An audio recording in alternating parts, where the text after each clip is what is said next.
ቶሎ ሼር አድርጉ።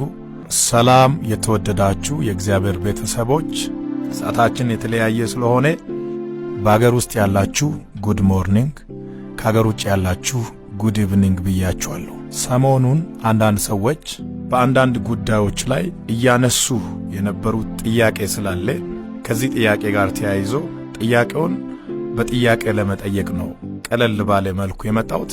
አንዳንድ ሰዎች እንደ ጫወታም ያነሳሉ፣ አንዳንድ ሰዎች ደግሞ ሲሪየስ አርጎም የሚያነሱ ሰዎች አሉ።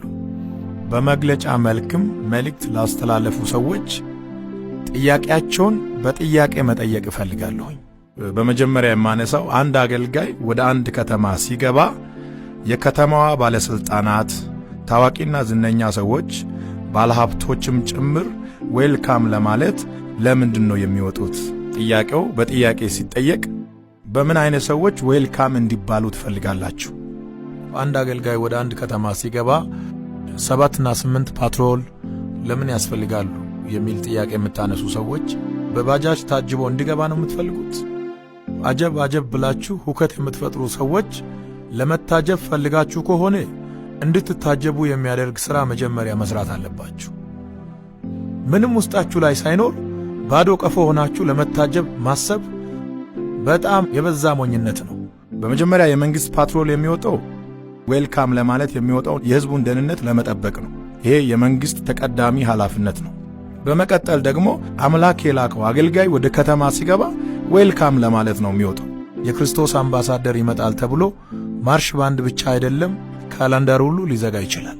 በመጀመሪያ ደረጃ አንድ አገልጋይ ብላችሁ ንቀት በሚመስል መልኩ አገልጋዩን የምታነሱት ነገር ተገቢ አይደለም። ይሄ አገልጋይ ሲንቀሳቀስ ተሸክሞ የሚዞረው አንድ ትልቅ መንግስት አለ። እኔ ማምነው ከዚህ በኋላ ቪኤቶች ብቻ ሳይሆን በዚህ ዘመን የተፈጠረ ነገር ካለ ተጨምሮ አገልጋዮች ዌልካም ይባላሉ። ለመቀበል እንደምትቸገሩ ያውቃለሁ፣ ግን ኦፕሽን የላችሁ። አገልጋዮችን በንቀት አትዩ። አገልጋዮች የእግዚአብሔር ቃል አቀባዮች ናቸው። አገልጋዮች የእግዚአብሔር ምልክት ናቸው። አገልጋዮች የእግዚአብሔር ድምፅ ናቸው። ይህንን መልእክት ወደ እናንተ ሳደርስ ፕሮፌቲዩን ፕሮቴክት ለማድረግ አይደለም። እኔ ኦልሬዲ ፕሮቴክት ነኝ፣ ከለላ ውስጥ ነኝ። እንደገና ደግሞ ስለ ራሴ የሚከራከር ሰው አይደለሁም። እኔ የሚሰራው ሥራ የማደርገው ነገር ሁሉ የተገለጠ ነው። ልትሸሽጉት የማትችሉት ነገር ስለተገለጠ ከመቀበል ውጭ ምርጫ የላችሁ። ከኋላ ለሚመጣው ትውልድ የምታስቀምጡትን ከርስ፣ የምታስቀምጡትን ቀይ ምልክት እንደማይቻል የምትናገሩትን ነገር እንደሚቻል ለማሳየት ነው። ሙሴ ኢያሱን